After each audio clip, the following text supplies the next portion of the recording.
অভিনেতা রাহুল ব্যানার্জির অকাল মৃত্যু টলিপাড়ার অন্দরে ক্ষোভের আগুন জ্বালিয়ে দিয়েছে। তার মৃত্যুর বিচার এবং আগামী দিনে অভিনেতা অভিনেত্রীদের শুটিং চলাকালীন সুরক্ষা নিশ্চিত করতে একের পর এক মিটিং স্টুডিও পাড়াতে। এরই মাঝে বিস্ফোরক খবর শেয়ার করলেন অভিনেতা রোহন ভট্টাচার্য।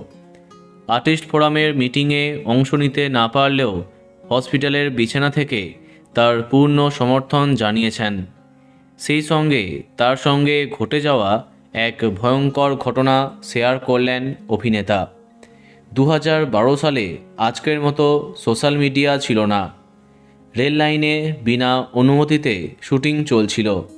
অসাবধানতাবশে রেল লাইনে শুটিং চলাকালীন দার্জিলিং মেল ধাক্কা মারে রোহনকে। তার হাতে ধাক্কা লেগে ছিটকে পড়ে যান অভিনেতা। তখন ডিরেক্টোরিয়াল টিম বা টেকনিশিয়ানদের প্রায় সবাই সেখান থেকে পালিয়ে যায়। তারা মনে করেছিল ট্রেনের ধাক্কায় আমি আর বেঁচে নেই। কিন্তু স্থানীয় মানুষ এবং কিছু টেকনিশিয়ানরা তাকে উদ্ধার করে।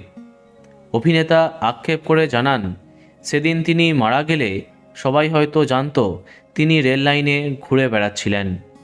শুটিংয়ের কথা কেউ জানতেই পারত না। রোহনের এই অভিজ্ঞতা প্রমাণ করে যে টলিউডে শুটিংয়ের সময় প্রাণে ঝুঁকি নেওয়াটা কার্যত স্বাভাবিক করে তোলা হয়েছে। বন্ধুরা, ভিডিওটি এইটুকুই। বাংলা বিনোদনের অন্যান্য খবর পেতে সাবস্ক্রাইব কারেন্ট পজ। ধন্যবাদ।